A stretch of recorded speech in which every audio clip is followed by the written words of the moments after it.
The fact of the matter is, most of what we call conservatism is simply rooted in ignorance and or racism.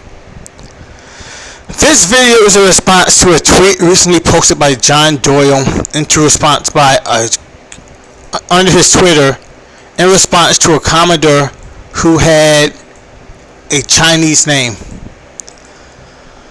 In the tweet, John Doyle, the commenter calls John Doyle pathetic. It was a back and forth on Twitter. They're having a conversation. He said he called John Doyle so pathetic because of his comments on Xi Jinping in China. And the commenter's name was Chen Wang. And John Doyle said, "Yes, I am a white man. Your last name is a dick joke in my language." That's in reference to his last name being Wang.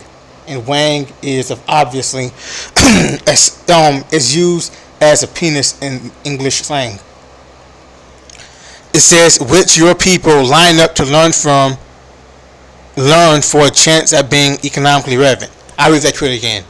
Yes, I am a white man. Your last name is a dick joke in my language.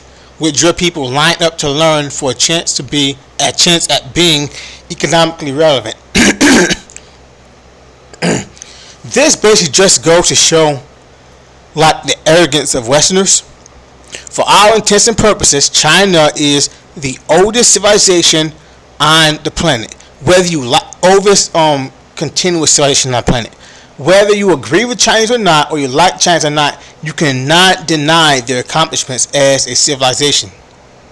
What we call the Western world is extremely recent, and the modern Western world at best began in 1492 with Columbus, and at worst began in the 1700s with the Enlightenment. And it's like white nationalists and conservatives in general, they have their view of the world is so Eurocentric that they have this distorted view of reality. Their view of the world is so Eurocentric that they almost cannot be anything but white supremacists.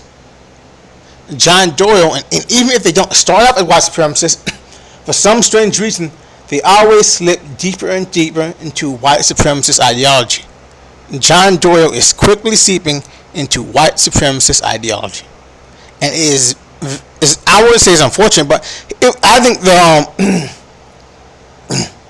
the undercurrents were almost always there. Most conservatives have authoritarian personalities due to sexual repression and authoritarian parents. They're rule followers by nature, and they are reactionary. They are reactionary against anyone who doesn't follow the rules, regardless of whether those rules are good or not, regardless of whether the rules in the current society need to be changed or not. They're almost always reactionaries, and reactionary tendencies tend to land into fascist thinking.